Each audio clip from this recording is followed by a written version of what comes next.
चलिए दोस्तों, तो आप लोग कैसे हैं? तो उम्मीद करता हूँ आप लोग अच्छे होंगे। मैं सुजीत कुमार। चलिए, तो आज जो है मेडिएवल हिस्ट्री की बात करेंगे। तो मेडिएवल हिस्ट्री मैंने आपको पहले भी पढ़ा चुका हूँ। मेडिएवल हिस्ट्री जो है, चलिए तो फिर से आज जो है एक बार रिव्यू करवा देते हैं। तो एक मिनट में देख लो, थोड़ा वॉइस आपकी क्लियर आ रही है ना? एक मिनट देख रहे हैं। चलिए ठीक है। तो यहाँ पर जो है, चलिए तो मध्यकालीन भारतीय इतिहास की बात करते हैं। तो इसमें जो दिया गया भारत पर अरबों का आक्रमण। तो सबसे पहले हम बात करते हैं भारत में क्या हुआ था। अरबों का आक्रमण हुआ था। बाद में जाकर के जो है तुर्की ने भी जो तुर्क के जो थे उन्होंने भी आक्रमण किया था। तो हम सबसे पहले इसमें भारतीय मध्यकालीन भारतीय में हम पढ़ेंगे भारत पर अरबों का आक्रमण, महमूद गजनी इसके बारे में पढ़ेंगे, फिर मोहम्मद गोरी के बारे में पढ़ेंगे, मोहम्मद गोरी। फिर उसके बाद आ जाता है सल्तनत काल आ जाएगा, विजयनगर साम्राज्य, बहमनी राज, स्वतंत्र प्रांतीय राज, सूफी आंदोलन, भक्ति आंदोलन, मुगल साम्राज्य, उसके बाद आएगा मुगल शासन व्यवस्था, उसके बाद लास्ट आएगा मराठों का उत्कर्ष। चलिए तो ज्यादा टाइम नहीं लेते, स्टार्ट करते आगे।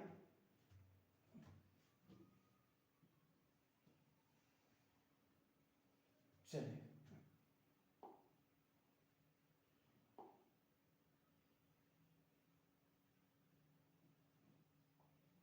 चलिए तो यहाँ पर भारत पर मुस्लिम आक्रमण, मुस्लिम इन्वेशन ऑफ इंडिया, अरब मुस्लिम आक्रमण जो हुआ था। तो इसमें सबसे पहले हम बात करेंगे मोहम्मद बिन कासिम। मोहम्मद बिन कासिम ने 1712 ईस्वी में जो है आक्रमण किया था। कहां पर? भारत पर आक्रमण किया था। इसके पहले मैं एक छोटा सा कहानी बता दूं आपको कि ये जो आक्रमण किए थे तो हुआ क्या था। जैसे श्रीलंका से जो है, श्रीलंका से सिंध होते हुए एक जहाज जा रही थी जो कि अल अल आजाद जो है मोहम्मद बिन कासिम के जो है अंकल थे। तो उसका शासन था वहां पर जो अरब में, जो है अरब में। तो ये वो जो जहाज जा रही थी तो यहाँ पर जहाज को लूट लिया गया था। तो इस समय कश्मीर के पास जो है शासन था किसका? ये राजा थे, राजा जैसे, हाँ, दाहिर का शासन था। किसका था? सिंध पर जो है दाहिर का शासन था। तो उसी समय कुछ लुटेरों ने जहाज को लूट लिया था, जिसमें अल आजाद ने जो है इसे डिमांड किया था कि क्षतिपूर्ति दिया जाए, जिसमें नहीं देने के बाद जो है मोहम्मद बिन कासिम को जो है आक्रमण के लिए भेजा गया था। उसके बाद हम बात करेंगे तुर्की मुस्लिम आक्रमण की बात करेंगे, जिसमें महमूद गजनी की बात करेंगे। उसके बाद फिर मोहम्मद गोरी आए थे और फिर दिल्ली सल्तनत आए थे।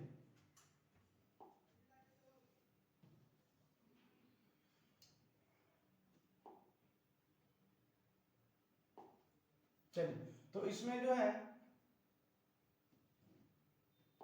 712 में भारत पर जो है सफल आक्रमण। तो सफल आक्रमण किसने किया था? तो अरबी मुस्लिम आक्रमण था 712 ईस्वी में, मोहम्मद बिन कासिम का राज था। ये पिक आप देख रहे होंगे, ये मोहम्मद बिन कासिम का जो पिक है। सिंध के राजा कौन थे बता देते। सिंध के राजा कौन थे? दाहिर। दाहिर के साथ जो है इसको हम क्या कहते हैं? रावर या रेवार का युद्ध के नाम से भी जाना जाता है। रावर या Rewar war with king Dahir of Sindh. इसका उद्देश्य देखिए क्या था। इसका उद्देश्य था धन दौलत लूटना, जिसको हम लॉन्ड्रिंग कहते हैं, इस्लाम धर्म का प्रचार प्रसार, प्रोपेगेशन ऑफ इस्लाम। तत्कालीन कारण का बात करें, इमीडिएट रीजन, तो इराक के शासक जो थे क्या बोले थे? अल हजाज के समुद्री जहाज को सिंध के देवल में जो है समुद्री लुटेरों ने लूट लिया था। Iraqi ruler Al Hajjaj looted ship of pirates in Deval Sindh. तो नेक्स्ट हम देखते हैं 712 एडी में जो है मुल्तान पे, तो मोहम्मद जो आपके बिन कासिम थे, मोहम्मद बिन कासिम ने क्या किया था? तो इन्होंने सिंध के मुल्तान जगह नामक पर, मुल्तान जो प्लेस है वहां पर उन्होंने आक्रमण किया था और उसको जीत लिया था। और जीत के उसका नाम रख दिया था स्वर्ण नगरी, जिसको हम बोलते हैं गोल्डन सिटी। इन्वेशन ऑफ मुल्तान। तो इसकी जानकारी हमें कहां से मिलती है? इसकी जानकारी मिलती है चचनामा में। और ये चचनामा किसका है? अली अहमद की जो चचनामा है। फिर हम आगे देखते हैं। इसके बाद जो है अरबी आक्रमण के बारे में पढ़ेंगे। अरबी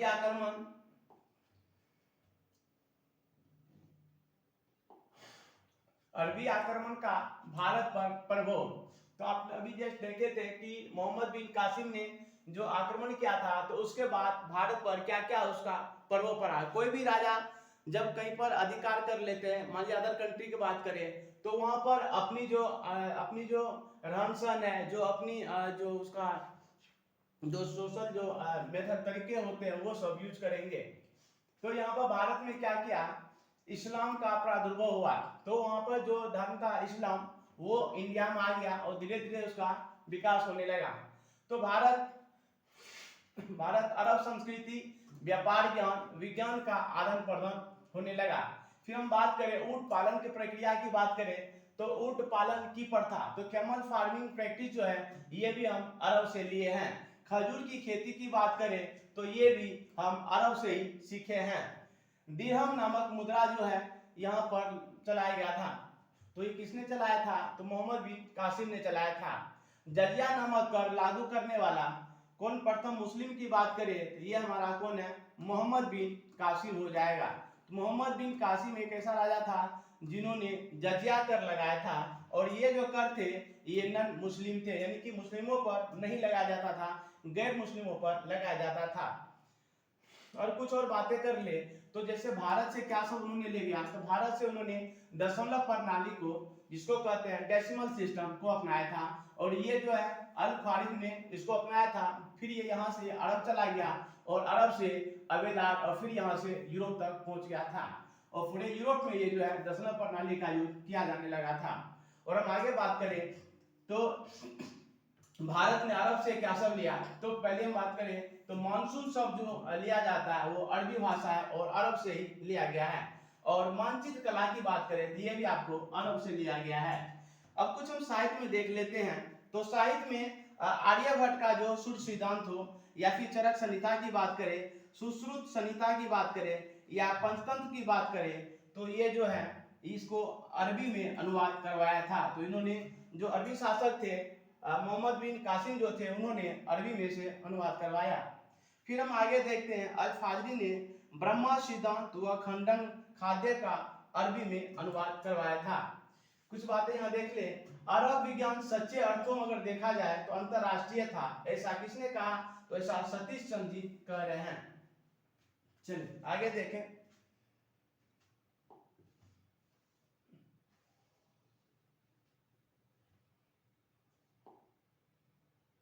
तो यहाँ हम कुछ थोड़ी सी यहाँ पर महमूद गजनी की बात करते हैं। तो महमूद गजनी जो है आपको पता है कि इसका कुछ परिचय हम देखते हैं। महमूद गजनी अल्पगीन नामक तुर्क सरदार जो है गजनी साम्राज्य की स्थापना किया था। तो ये कौन है, अल्पगीन है। अल्पगीन ने क्या किया था, गजनी साम्राज्य की स्थापना किया था, जो इराक और ईरान के कुछ भागों को मिला करके उसे हम क्या कहते हैं, तो उसे अरब कहते हैं। तो इन्होंने क्या किया था, अरब में जो है गजनी साम्राज्य की स्थापना हुई थी। और उस अल्पगीन कौन है, अल्पगीन के जो दामाद है, या इसको कह दामाद, और उसका जो गुलाम कह सकते हैं, जो गुलाम है, गुलाम और दामाद कह सकते हैं, ये कौन थे, तो ये है गुलाम और दामाद। तो ये कौन है, तो ये हो जाएगा आपका सुबुक्तगीन हो जाएगा। कौन है, सुबुक्तगीन। तो ये सुबुक्तगीन जो है सुबुक्तगीन को जो है अपना दामाद बनाया था। और जो अल्पगीन की राजधानी कहां पर था, तो ये था गजनी, जो कि अफगानिस्तान में पड़ता है। चलिए फिर आगे हम देखते हैं। तो बता दिया 977 एडी में दामाद व गुलाम सुबुक्तगीन ने हिंदू शाही वंश के, जो सुबुक्तगीन ने क्या क्या था, हिंदू शाही वंश के शासक जो थे जयपाल पर उन्होंने क्या क्या था, आक्रमण कर दिया था। तो उसके बाद attack Jaipal the ruler of the Hindu royal dynasty. तो हिंदू शासक कौन थे, जयपाल थे, जिसपे किसने आक्रमण किया था, तो सुबुक्तगीन ने कर दिया था। और सुबुक्तगीन कौन थे, तो सुबुक्तगीन जो है अल्पगीन के दामाद और क्या बोलते उसको, गुलाम थे। चलिए आगे देखते हैं। भारत पर आक्रमण करने वाले प्रथम अगर तुर्की मुस्लिम की अगर बात करें तो ये कौन थे, तो ये आपका हो जाएगा सुबुक्तगीन हो जाएगा।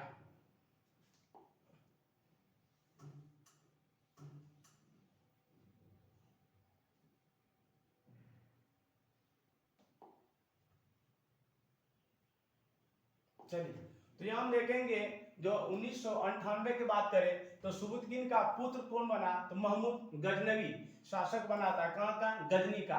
तो सुबुतगिन बता चुके हैं सुबुतगिन कौन थे, तो सुबुतगिन जो है अल्पगिन के दामाद थे। और यहाँ पर बात कर रहे हैं महमूद गजनी की, तो महमूद गजनी जो शासक बना था वो किसका पुत्र था, तो सुबुतगिन का पुत्र था। तो इन्होंने कुछ उपाधियां धारण की थी बगदाद के खलीफा से, और बगदाद के खलीफा जो है कौन थे, अल आदिल बिल्ला। अल आदिल बिल्ला से उन्होंने जो धारण किया था टाइटल, वो है यामीन उद्दौला, यामीन उल मिल्ला और सुल्तान। तो सुल्तान जो है, सुल्तान टाइटल को धारण करने वाले सबसे प्रथम अगर हमरा क्या शासक की बात करें तो वो कौन थे, महमूद गजनी थे। और भी उन्होंने गाजी को भी धारण किया था। और बुद्ध किशन का मतलब होता है जो आइडल ब्रेकर, यानी जो मूर्ति भंजक होते हैं उसमें क्या करें, उसका क्या नाम दिया गया था, तो बुद्ध शिकन कहा गया था। और ये गाजी, दो जो इंपोर्टेंट होते हैं, इंपोर्टेंट है।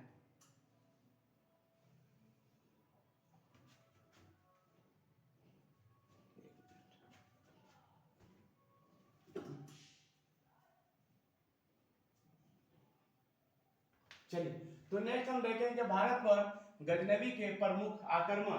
तो भारत पर गजनवी के प्रमुख आक्रमण कौन कौन से रहे हैं, इसकी हम बात करेंगे। अब तक आपने काफी चीज सीख लिया है, आगे इसको ध्यान से थोड़ा देखिए। चलिए, तो ये इतिहासकार हेनरी एलियट जी हैं। तो इन्होंने इसी के अनुसार कहा गया है कि इन्होंने बताया कि भारत पर 17 बार आक्रमण हुआ था, 17 अटैक्स। चलिए, तो यहाँ पर ये रीजन क्या था अटैक करने का देखा जाए, एक तो आपका रिसीविंग मनी यानी कि धन की प्राप्ति, इस्लाम का प्रचार, स्प्रेड ऑफ इस्लाम, और मध्य एशिया में साम्राज्य विस्तार, तो empire expansion in central Asia. चलिए, तो इसमें आइए हम देखते हैं प्रमुख आक्रमण कौन कौन से रहे हैं। इन्होंने जो 17 आक्रमण किए थे, तो इसमें जो मेन हुआ जो याद करने जो एग्जाम में पूछे जाते हैं उसकी चर्चा करेंगे, और आपको ये जो आगे भी कंपटीशन वगैरह में भी काम आ जाएगा। चलिए, तो भारत में कहा है कि अधिकांश आक्रमण जो है खैबर दर्रे का प्रयोग किया गया था। तो यहाँ जो खैबर दर्रा है, यहाँ से इसी होकर के जो है जो अफगानिस्तानी है या फिर कह सकते हो अरबी जो शासक थे या फिर तुर्की थे, इन्हीं दर्रों का प्रयोग क्या करते थे। तो सबसे पहले प्रथम 1000 की बात करें, 1000 में हिंदू शाही राज के जो सीमावर्ती क्षेत्र पर पेशावर है, पेशावर व अन्य इलाकों में क्या किया गया था, आक्रमण किया था। तो हिंदू शाही राज के सीमावर्ती क्षेत्रों पर पेशावर व अन्य इलाकों पर आक्रमण किया था। फिर हम बात करें 1001 की बात करें तो हिंदू शाही राजा कौन थे, जयपाल थे। तो जयपाल को क्या किया था उन्होंने, जो गजनी है उन्होंने जो आक्रमण किया था मोहम्मद गजनी ने, जो कि आपको बता चुके हैं मोहम्मद गजनी कौन थे, तो सुबुद्दीन का पुत्र था। और सुबुद्दीन कौन था, तो ये दामाद और गुलाम था किसका, अल्तगिन का था। और अल्तगिन कहाँ के थे, तो ये क्या थे, अरबी शासक थे। चलिए, तो आगे देखें। तो ये जो है हिंदू शाही राजा है, जयपाल है, और इसके राजधानी क्या है, राजधानी है वेहिन उद्भांडपुर। ये कहां पड़ता है, पेशावर में है। और फिर उसके बाद उसका जो इन्होंने क्या कहा, राजा जयपाल जो है ये क्या हुआ था, ये हार गए थे, है ना, मोहम्मद गजनी से हार गए थे। तो इन्होंने हारने के बाद क्या क्या था, सुसाइड कर लिया था। तो उसका बेटा जो है उसके बाद अगला बना था आनंद पाल, शासक बना था। फिर हम बात करें 1014 की बात करें तो हरियाणा के जो है थानेश्वर में जो है चंद्र स्वामिनी मंदिर, कृष्ण भगवान के मंदिर है, उन्होंने उस पर अटैक किया था। फिर अगर पहली बार अगर पूछा जाए गंगा घाटी के जो गंगा किनारे जो है आक्रमण करने वाला प्रथम आक्रमण कौन था, प्रथम मुस्लिम आक्रमण, तो वो हो जाएगा आपका गंगा घाटी में कन्नौज पे हुआ था जो मथुरा में है।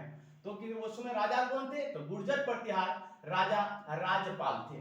ठीक है, फिर हम बात करें 1019 और 20 के बीच हुआ था कालिंजर का अभियान हुआ था। और कालिंजर अभियान में जो चंदेल शासक थे वो कौन थे, विद्याधर थे।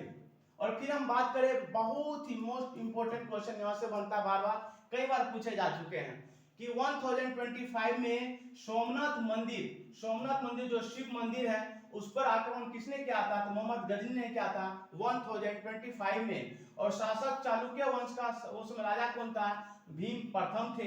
तो इन्हें हरा दिया गया था। सिंधु नदी पर जाटों ने क्या किया था, जब वापस में लूटने के बाद जो रिटर्न हो रहा था, तो उसी समय रिटर्न होने के समय अगर हम बात करें क्या हुआ, जो रिटर्न हो रहे थे उस समय गुजरात से होकर के जो लुटा गया था धन, तो ये जो रिटर्न हो रहे थे तो उसी समय क्या हुआ था, कुछ जाटों ने उसे रोका था और कुछ उसके धन जो है लूट लिए थे।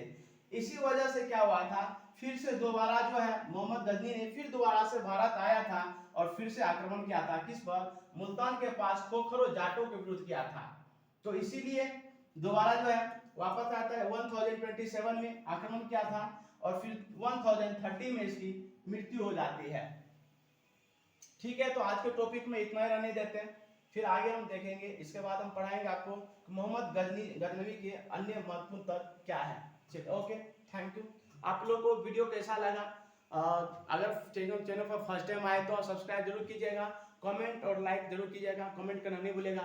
आप और भी ऐसे सब्जेक्ट अगर चाहते हो, कोई भी अदर सब्जेक्ट आपको प्रॉब्लम है, तो हम कोशिश करेंगे आपको बेटर तरीके से कम शब्दों में आपको उसको दिया जाए। ठीक है, तो कैसा लगा, ओके, थैंक यू आज के टॉपिक।